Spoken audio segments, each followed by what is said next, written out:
Brigade presents the Realty Debate, powered by Reliance Home Finance with Manisha Natarajan. Is the universe aligning to get Indian real estate out of its worst slowdown witnessed in recent history? That's the big question we are asking today in the Realty Debate. Welcome everyone, I'm Manisha Natarajan.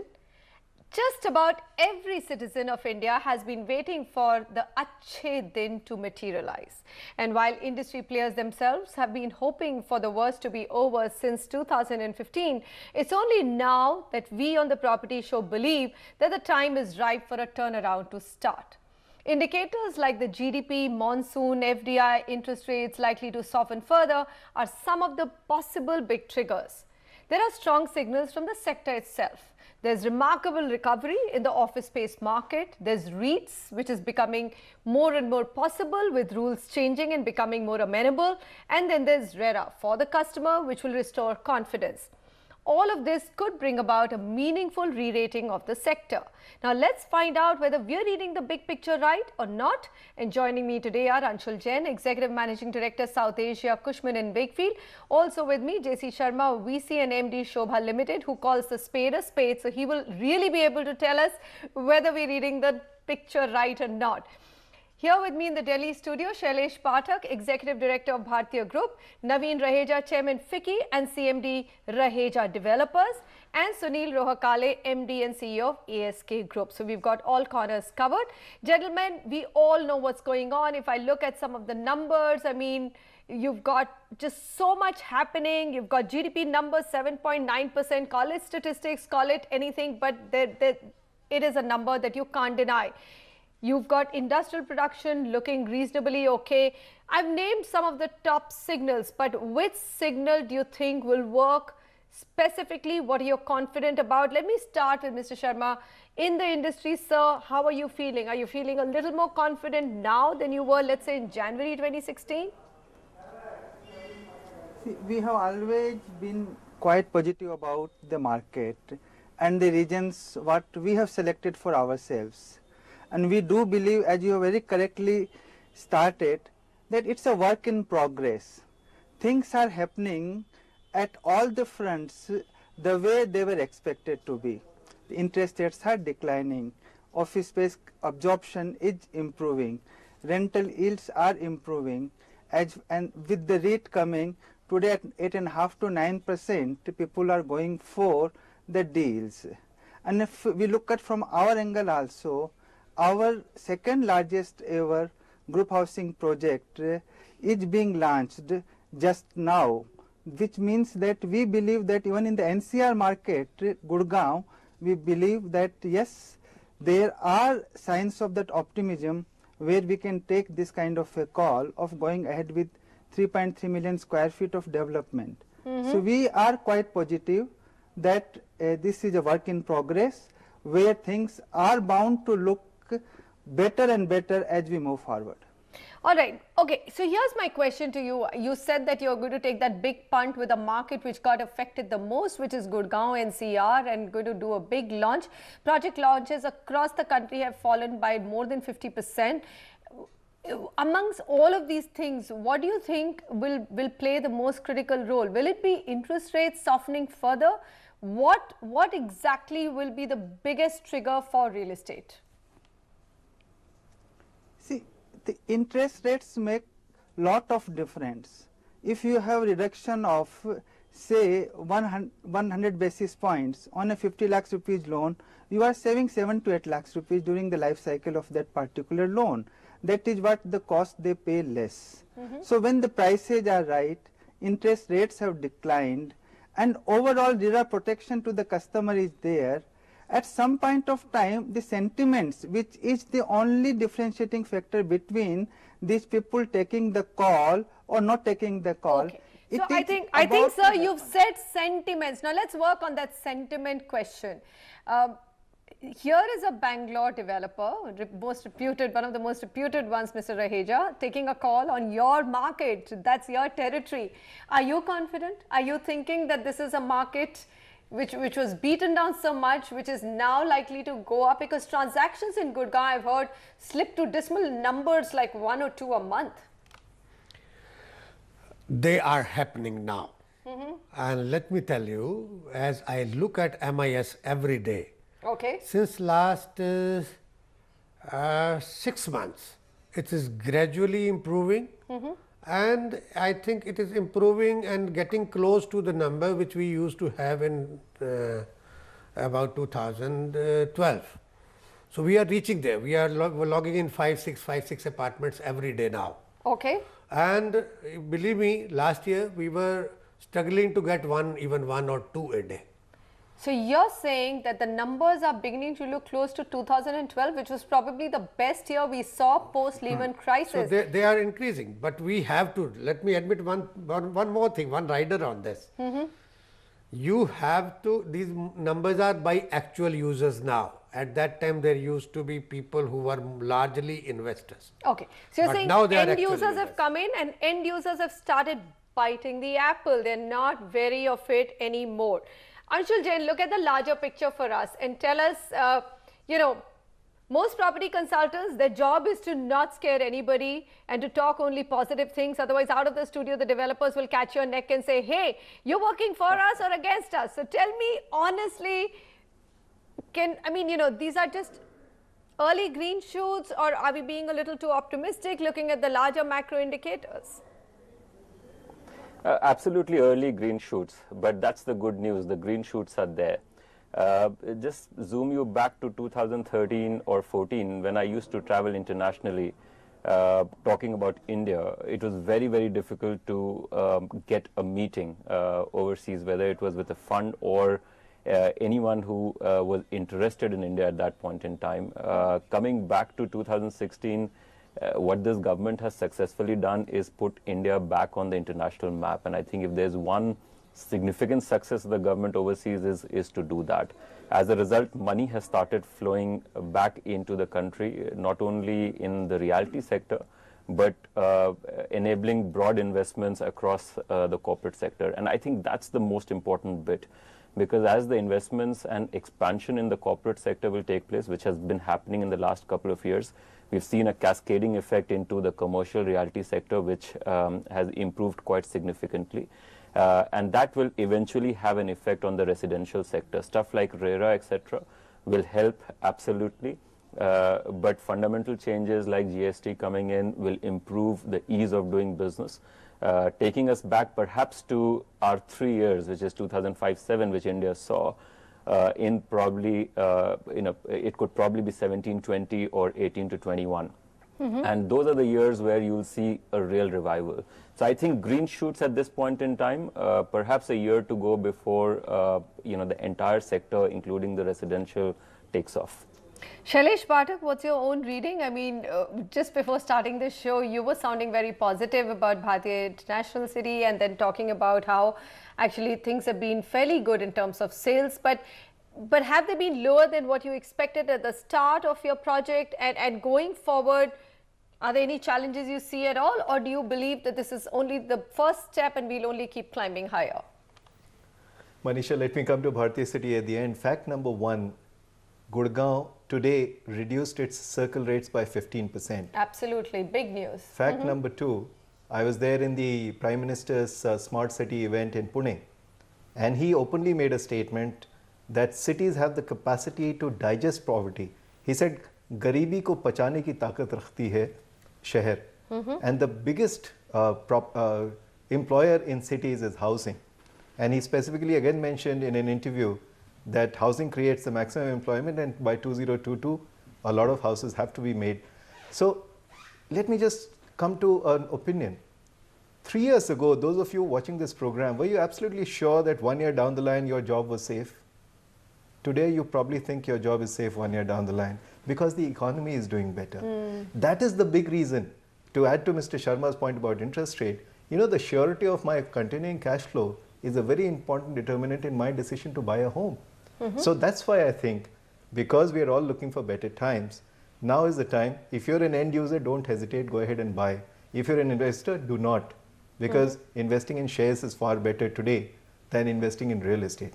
That's my broad macro. Sunil Rohakale, actually for PE investors, the downturn has been one of the best times for investments. But tell us honestly, you deal with developers very, very closely. You can sense and smell the distress which is still there and the distress which they are coming out of. Do you feel that the worst is behind us truly? I think there is no debate on improving the macro of the country, and the micro trend also is improving. So government balance sheet is definitely getting stronger and stronger. The individual balance sheet also, by virtue of reduction in the interest rate, lowering inflation and positive returns on the investments because of the lower inflation, is also getting stronger. And the good news is that no job losses. But the important stakeholder for real estate is the developer. The developer balance sheet is the most distorted ever in the lifetime what I have seen. And I think the biggest challenge at this point of time are two. I think the sentiment of the consumer is nothing to do with really an interest rate, frankly, completely. It is not to do with the GST or any of the FDI policies government has announced. But I think the biggest sentiment spoiler at this point of time is the delayed execution of the projects, because the sentiment gets more nervous because the consumer who has booked it so many, with so much hope that apartments would be delivered to him, and those the apartments are not getting delivered. I think the delivery of the delayed projects is really a sentiment spoiler. And I think the second important part is the drying up the cash flows of the developer balance sheet, which probably is the real cause of the slowing the construction or less moving the crane. So to my mind, as far as the commercial is concerned, it is maybe one can see a naked eye, a commonsensical investor also will see there is a revival. But as far as residential is concerned, the revival is not of the industry, but the revival is very, very topical.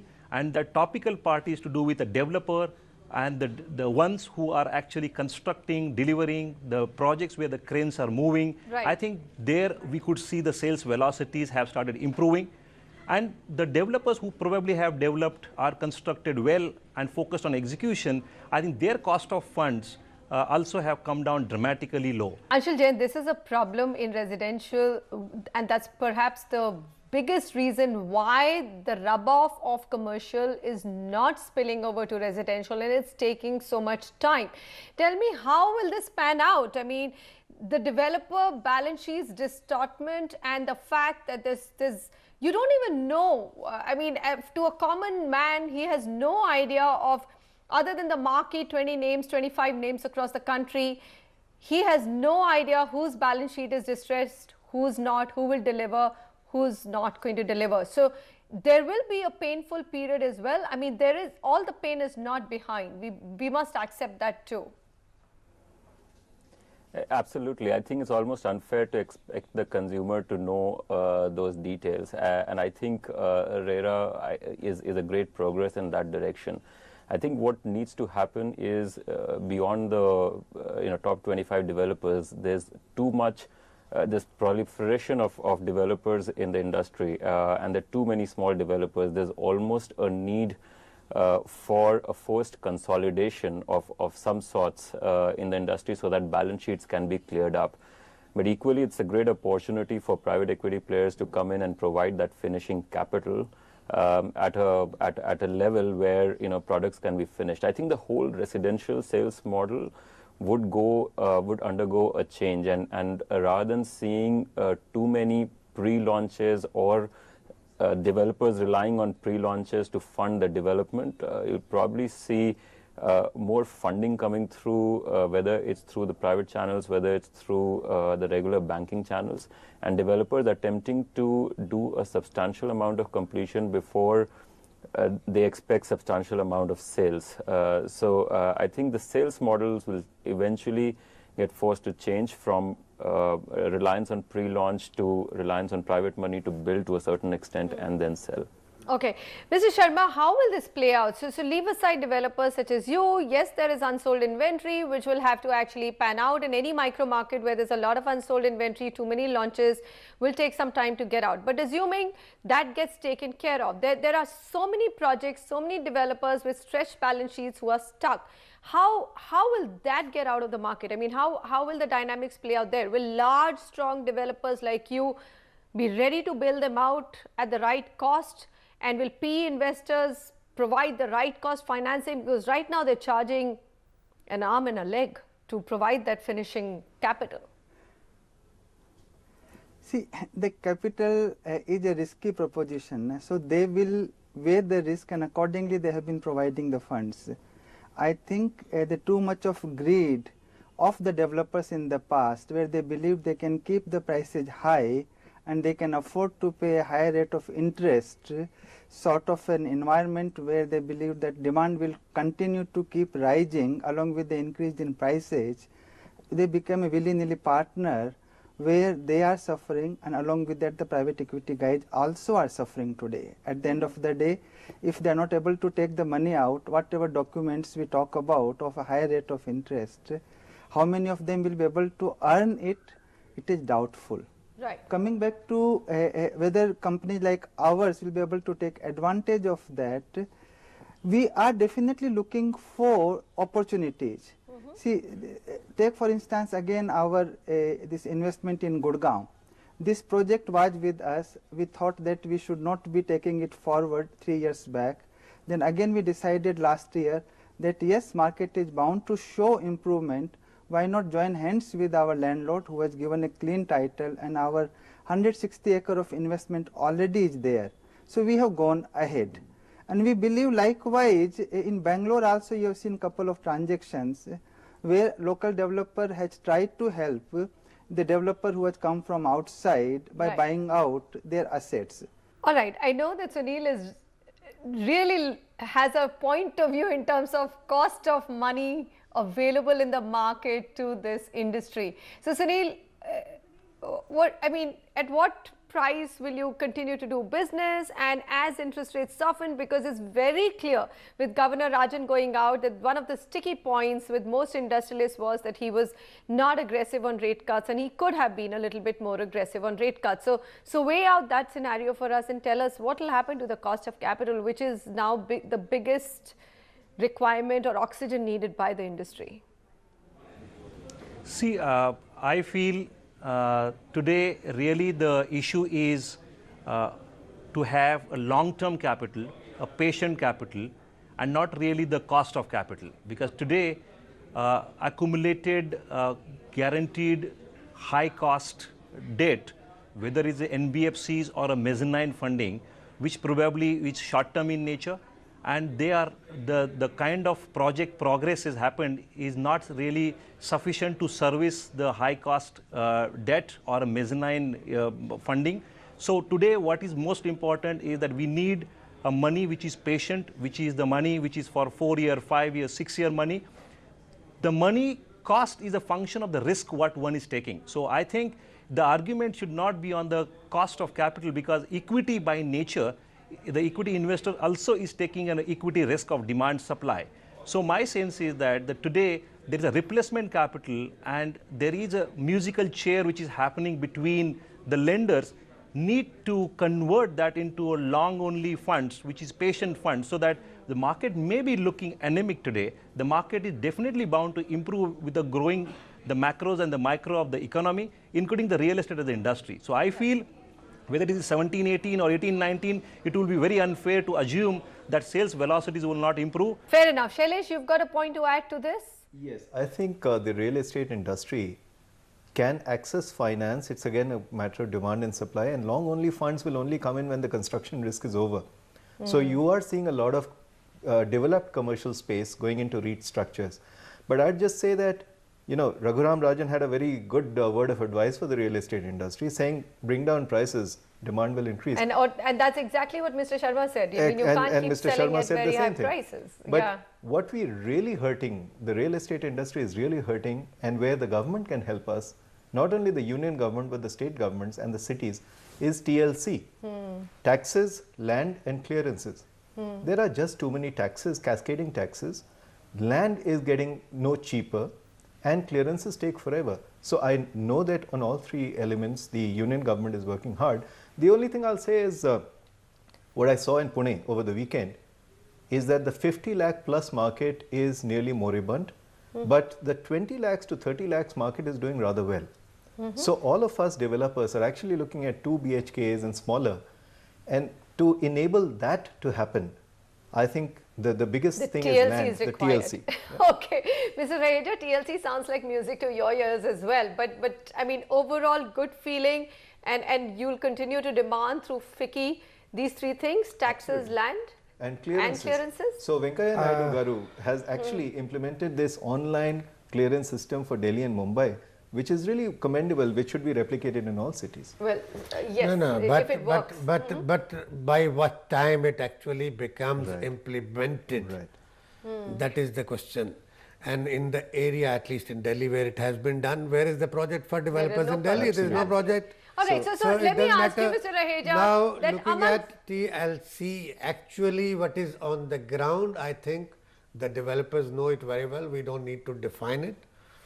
And But are you feeling good about the future? Are you thinking that if not prices, at least sales are going to go up? Sincere attempt is happening at the highest level.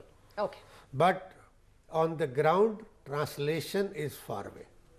That's actually what the Economist article also says, Anshul Jain. Final word from you, where they say that, look, I mean, in terms of all the macro noises, they're all right. You can question the GDP number, the way it's calculated, etc., etc. But now again, with oil prices benign, there are a lot of benefits. There's a huge PR exercise, which China is very worried about, India becoming so huge. But at the ground level, things are still going to take a long time to change. Now, is that the theory we're going to conclude with today? Or are we saying that there are just too many signals which are coming together to actually help revive the buying sentiment? I'm not going to talk about prices because there's still too much inventory in the market. Talk to any CEO, Manisha, and ask him how much time has it taken him to turn around a firm or change the sentiments within a firm. And firms have limited number of people. We are talking about 1.2 billion and a democratic country, right? And you know the forces which operate. So it just takes a lot of time. But if you talk, the way you started and you basically encapsulated very well all the signals that's coming together, I think I can't remember everything coming together or even half of these signals coming together since 2008. So yes, I'm feeling very bullish about where we are, but also India and the business has taught me that it just takes, everything takes its sweet time. So I'm not expecting next quarter to be fantastic, but I remain very optimistic about the near future. All right. Anshul Jain, JC Sharma, Shailesh Pathak, Naveen Raheja and Sunil Rohakale. Thank you, gentlemen, for joining me. This has been a very interesting discussion. I'm sure we should just keep doing this every 3 months, reading the signals and telling you. But I think there can't be a better time for the end buy. If you're looking for a home, monsoon up to Diwali, go shortlist a home that you want to buy. Like we said, no time for investors. If you're looking for rapid increases in your investments, not the time. But definitely for end buyers, it is the time to step in and zero in on the house that you want to buy. When we come back, we will specifically focus on the real estate markets of the southern cities, Bangalore, Chennai and Hyderabad. Well, these are cities which hold out hope. Some are, of course, struggling like Chennai, but Hyderabad has emerged out of a phoenix. What can we hope for in these three markets, because they will also drive rest of India? 2016 outlook for Chennai market, Bangalore and Hyderabad included.